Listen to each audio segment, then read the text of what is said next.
Hello, my name's Charlie. Welcome to my channel.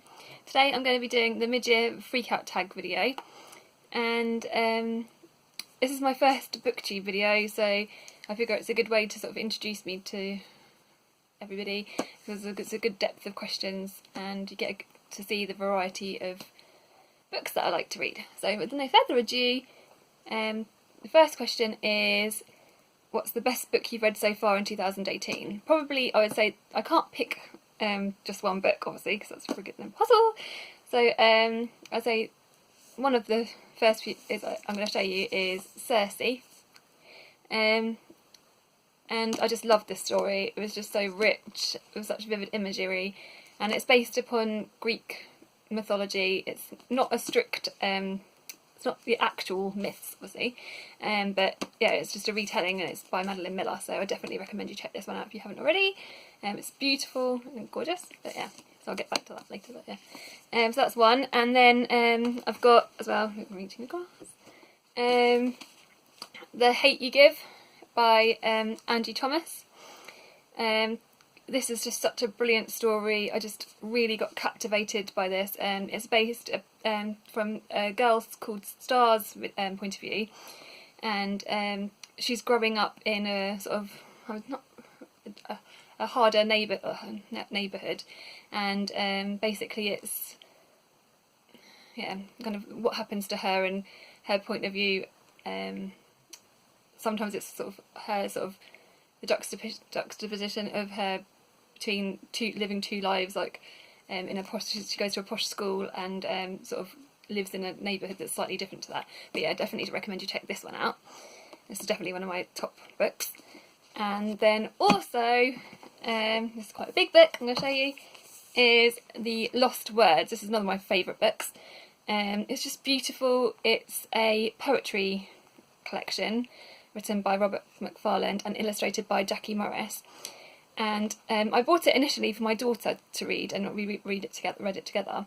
But it's just got the most beautiful illustrations in it. I'll just try to see if I can show you some of them. Excuse me. I'll hold it up for you. Yeah, it's just most beautiful imagery. Such gorgeous pictures. Yeah, and the words are just as beautiful. The way that Robert does his poetry is just so amazing, and I literally just loved it so much. So yeah, that's one of my top picks, and I definitely recommend you all go and check it out. I recommend some slightly different position because I just knocked the camera over, so it's gonna happen. It's my first video, so it's gonna happen. The second question is best sequel you've read so far in 2018. Now, to be honest with you, I don't think I've read any sequels this year so far, which is disgusting, but what can you do? But the one that I would like to read, and the one I'm most anticipating to read, is The Girl in the Tower by Catherine Arden. That's the follow-up to The Bear and the Nightingale, which I read at the very, very, very beginning of the year, in the wintry months. So yeah, I haven't read it yet, but I kind of figured it's quite like a chilling read, so not chilling, but it's kind of that kind of wintry kind of setting of Russia, so I wanted to read it not in the summer months, obviously, so yeah, I'm saving that till the autumn, sort of wintry time, so yeah.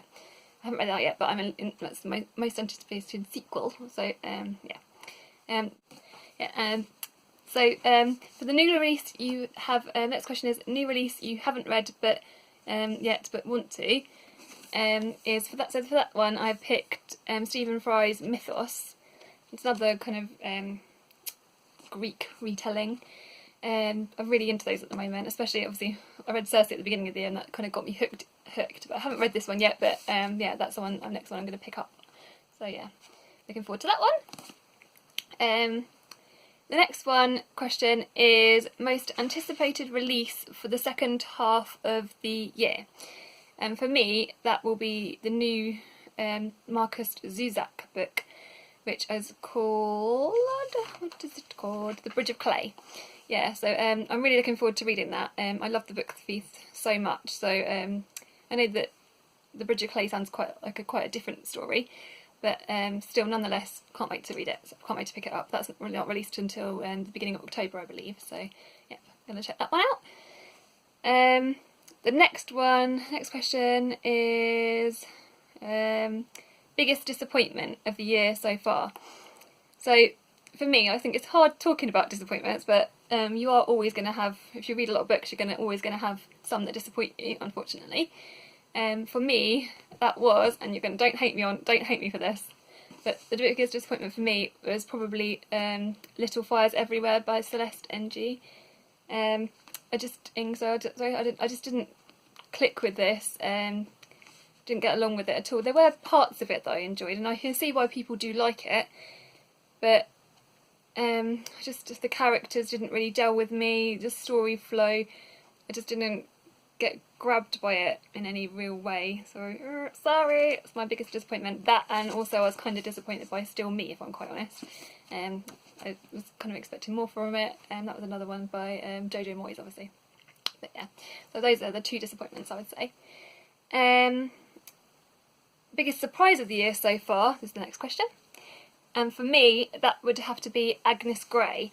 Now, I was recommended this by watching one of the other lovely booktube channels, and yeah, I just picked it up, and I just literally, I loved it so much. I can say this about every book that I love, but I really, really do. I really loved it.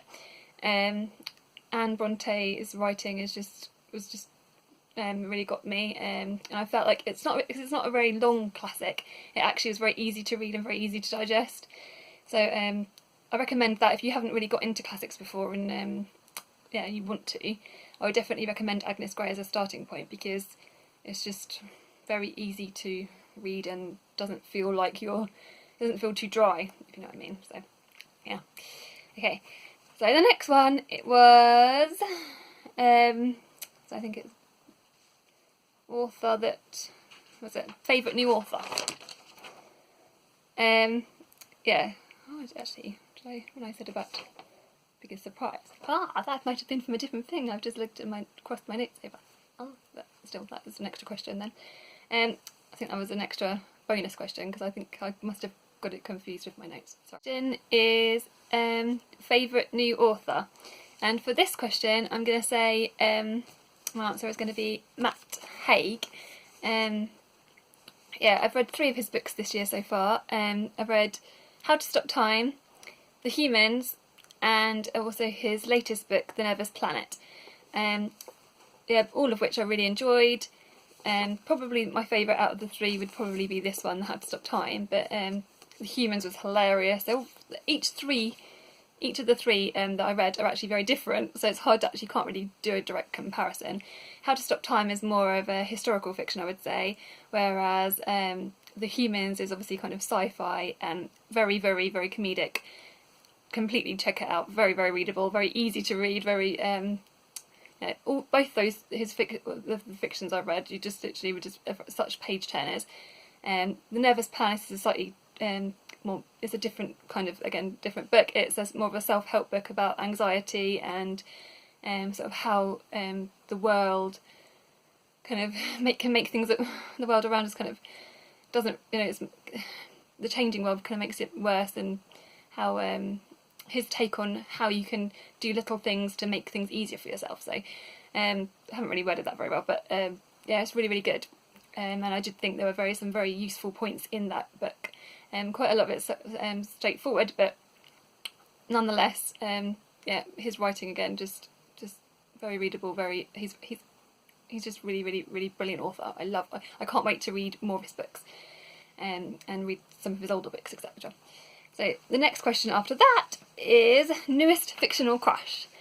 Now, I don't really go around having that many fictional crushes. Obviously, there are books that you just have the lead characters, and I just connect to. But for this one, I will say Dawsey from the Guernsey Literary and Potato Peel Pie Society. Bit of a tongue twister.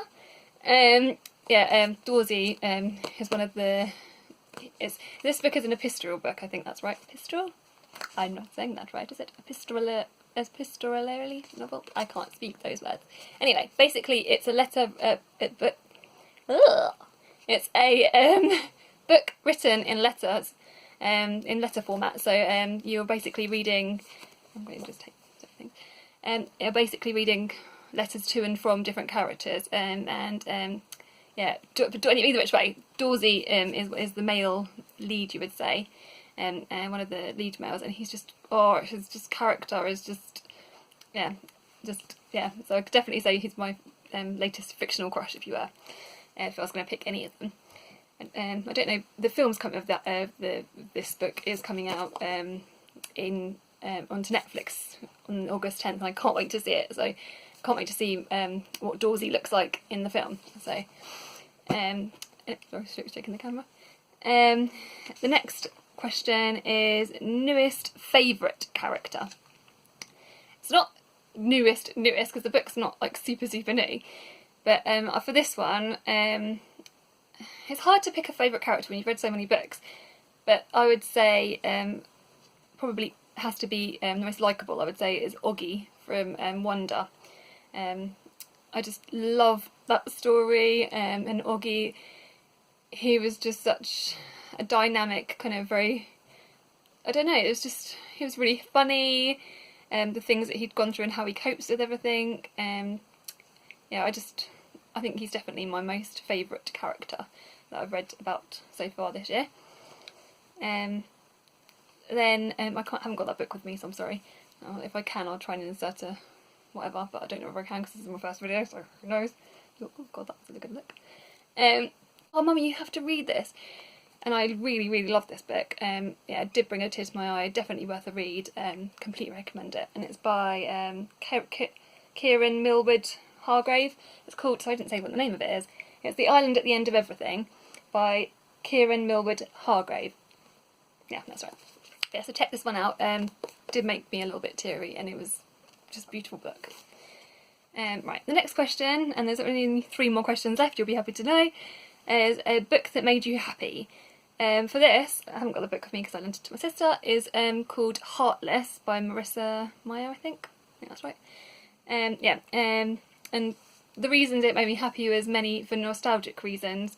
Obviously, this Heartless is based upon it's kind of the backstory as to why the Queen of Hearts is the Queen of Hearts and how she became that became that way.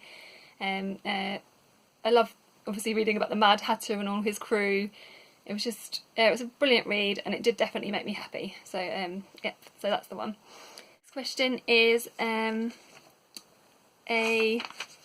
missed it again. It is the most beautiful book you've read so far, and obviously I'm going to bring up Cersei again because, hello, look at this, most beautiful book. I literally, when I received it in the post from Amazon, I was just like, argh! It's just so friggin' beautiful in papers, yeah, cover to cover. Yeah, so obviously most beautiful book is going to be this, and obviously The Lost Words, because it's just beautiful as well. I'm not going to not say that. Then last question, final question, if you have it here, is what books do you need to read by the end of the year? Now I don't, obviously I do need to read, but it's a bit funny way to put it, but yeah. The books I'm going to read, definitely want to try and read by the end of the year is The Help, Pride and Prejudice, which I haven't read yet. Can't believe it, probably the only one, but I definitely want to read it nonetheless. Getting into classics this year, it's just something I'm trying to do. Yeah, anyway. Then The Girl in the Tower, like I said at the beginning of the video, and also again the new Marcus Suzette video, The Bridge of Cray. So those are the books that I want/need to read by the end of the year. Anyway, I've been me, so thank you so much for watching if you have watched, and yeah, look forward to start making YouTube booktube videos. So bye bye!